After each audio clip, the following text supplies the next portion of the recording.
Up next on Extreme Close-Up, rock and roll pioneer David Bowie. I was determined ever since I was 16 that I would have the greatest adventure that any one person could ever have. His latest project is the romantic comedy The Linguini Incident. I'm a vacuum cleaner salesman, see? Would you like a drink? Today, David Bowie is a unique blend of wit, eloquence, and introspection. Because he is an avid art fan, we met him at the Earl McGrath Gallery in Beverly Hills, and he began by candidly explaining what has made him tick all these years.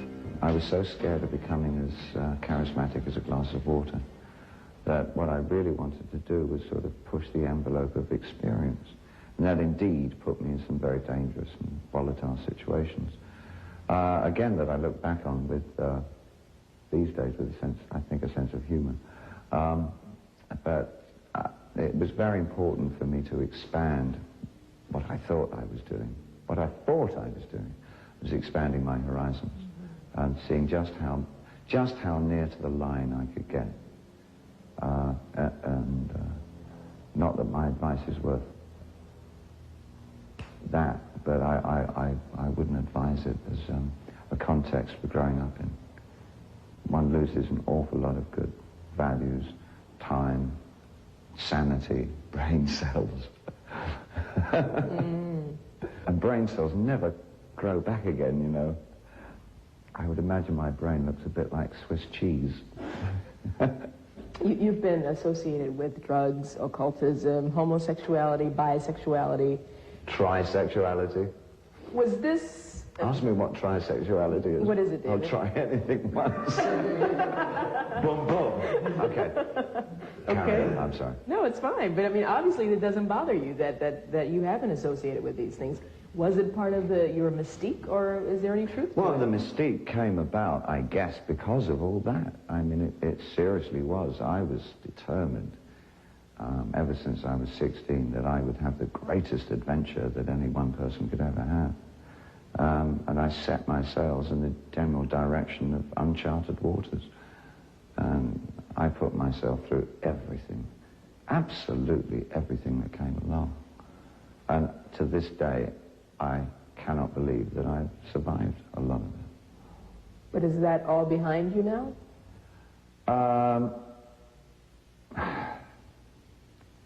Firstly, who can ever say what is behind one?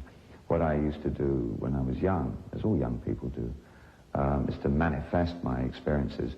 They had to be physically very exciting. They had to be something that you could see, something manifest, something you put your hands on and say, this is an experience. The idea of an inner experience is remote to a young person growing up. And it is one of the things that some of us are lucky enough, I think, to achieve and understand a little later in our lives. And I feel blessed that I was given the chance to get to this point where I am, from what I can see, a fairly content, fairly balanced person. You don't want to be too balanced now. I don't want to be too balanced. It's boring. No, it's not boring. It's boring for others.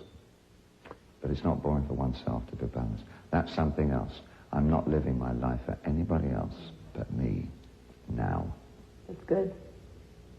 You say you feel blessed.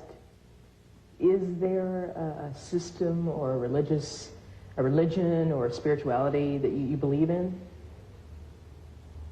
Getting up in the morning, I think, requires incredible religious devotion.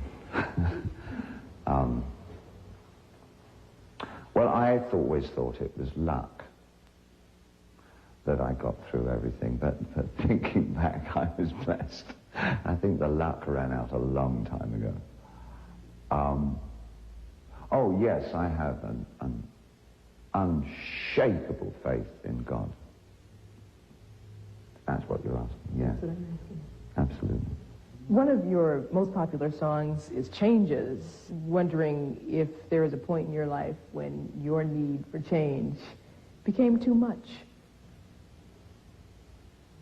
I think, yes. I mean, we're now having established for myself, at least, that probably an awful lot of what I would call changes, or at the episodes of my musical career were challenges to myself I felt at the time.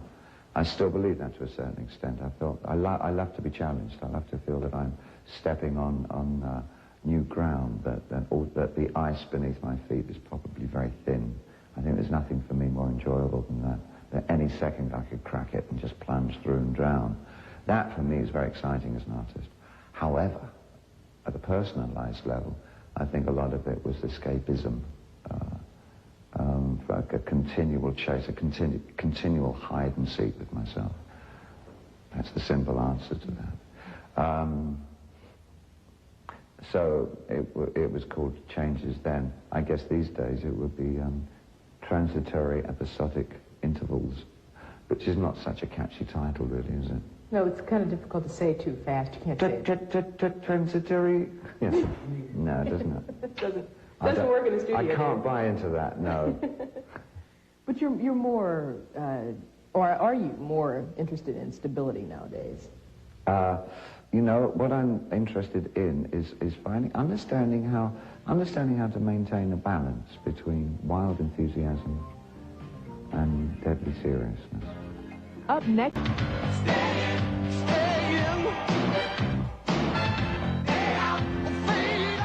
How did you and Iman meet, first of all? I just come out of one relationship. I was feeling pretty broken up about it. And really, I don't think I had any intention of working toward or falling into or being involved with another person. But a mutual friend of ours invited us both for dinner. Who's being Cupid? And we just hit it off immediately.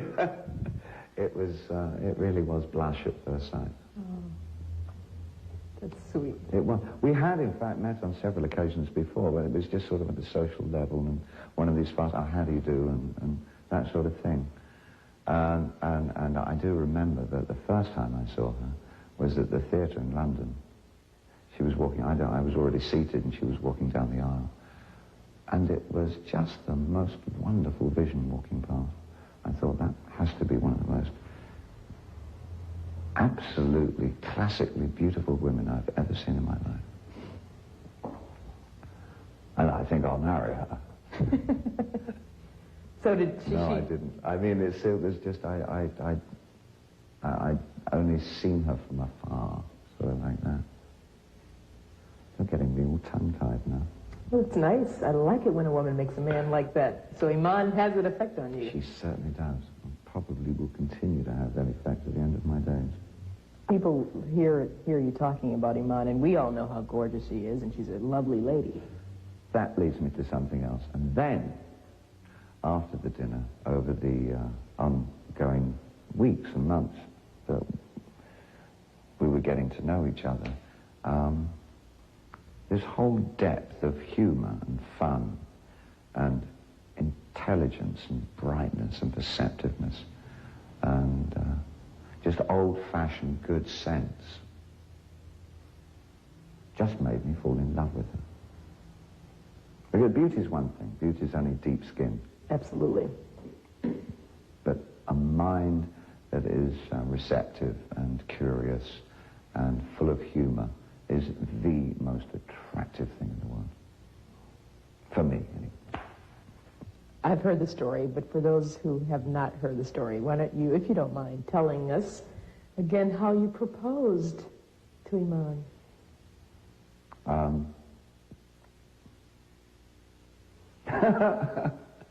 Oh, well, okay. We were in Paris, and I hired the River Seine for the evening. I hired a boat upon it, anyway.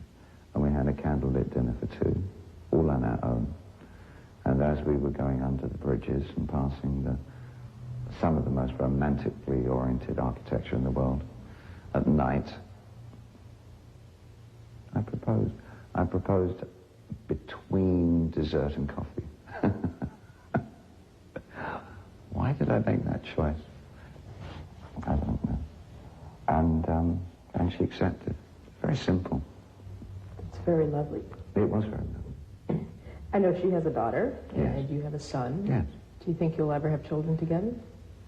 Oh, I have no idea. One would like to think so, yes. I personally would adore to have children. Let's talk about your relationship with your son for a moment. Have Yeah. you been able to make up for lost time during those days when you were rocking and rolling too much? I'll never be able to make up for lost time. But to look back on it as a negative is not particularly helpful. The only thing that I can do is learn from that period and help that reinforce my present, which I feel very positive and good relationship with him. How's your relationship with your son? I mean, do you have the father-son talks, the normal? I really believe that our relationship is absolutely no different from that of any other father and son, honestly. There's nothing, it's a father-son relationship. And if any of you have children out there, you'll know what I'm talking about. The fact is, we need an outsider, and we need you to hold up the restaurant at gunpoint. What? What? We've got everything worked out. You won't be caught. I think we should call it an evening. Lucy, get your wrap. You stand to get $7,000. The most I ever stole in my life was a garbanzo bean from a salad bar. There's no way I can rob a restaurant at gunpoint. Don't be a prude. Oh, you're Bonnie and Clyde suddenly. Oh, come on, Vivian. It's an investment. You've got to think about your future. And besides, we need you. You say when you take on roles, they're sort of an extension of you in some way, and you don't necessarily have to act. At least I read where you said that. God forbid they're an extension of myself. I think that probably the only way that I know, or have read, or have been advised by anybody to approach a role, is to find that within oneself, which has, that you can apply as some kind of empathetic device to give you an umbilical cord to the character that you've been asked to play. I haven't, for instance, done much blood-sucking in my time, so I couldn't really look back on much previous experience for that as the vampire character in Hunger. But I have been a drug addict, so addiction of some nature, which is also what it was about, was the thing that I worked off of that. You've already done some directing yourself, and you wrote a screenplay, which is in production right now, I understand. Why did you take on the challenge of writing and directing a film?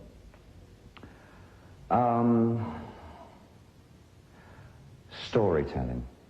I love storytelling. I think probably a lot of what I've done as a songwriter, however obscure or enigmatic much of it might seem, it really has a very strong root in storytelling. When I was training to be a painter, most of the work that I did was figurative. It wasn't abstraction. It wasn't intellectual by any means.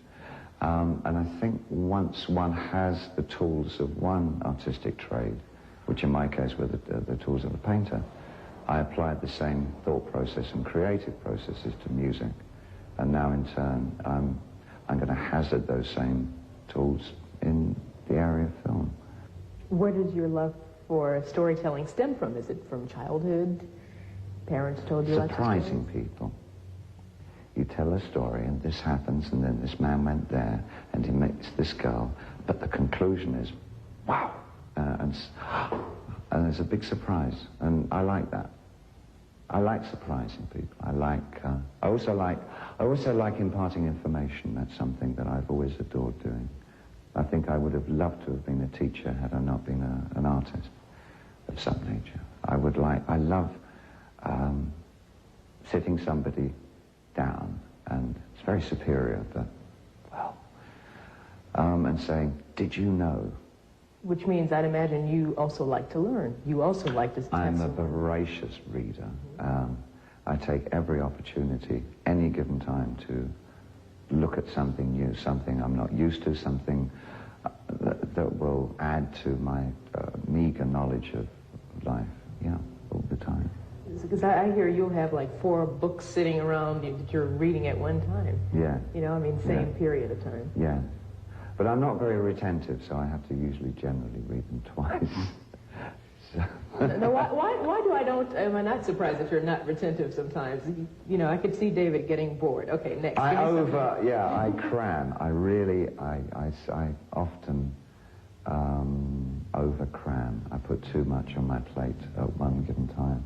I've learned not to do that. I think over the last few years I'm understanding a very important thing in my life, which is that I really have to come back to what my life is about, that my life is not about the work that I do. My work is not me. I am distinctly one entity that needs looking at and needs developing. And it's very, very easy to become work-obsessed for the reason of not having to look at oneself, not having to examine the strengths, weaknesses, faults, guilts, humilities, superiorities that make up this incredibly complex pattern that we try, because of our cowardice or such low self-esteem, to hide. When you decided that other David, let's say, or those other Davids, you decided, okay, those people aren't real, I'm going to look at me for who I am. Yes. Did you like what you saw? Oh, yes. Not in modest fashion, I hasten to add.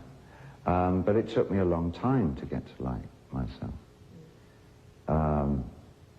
When I first looked, I just didn't understand that person, because I'd never given myself the time nor the incentive to want to really have a look at myself deeply.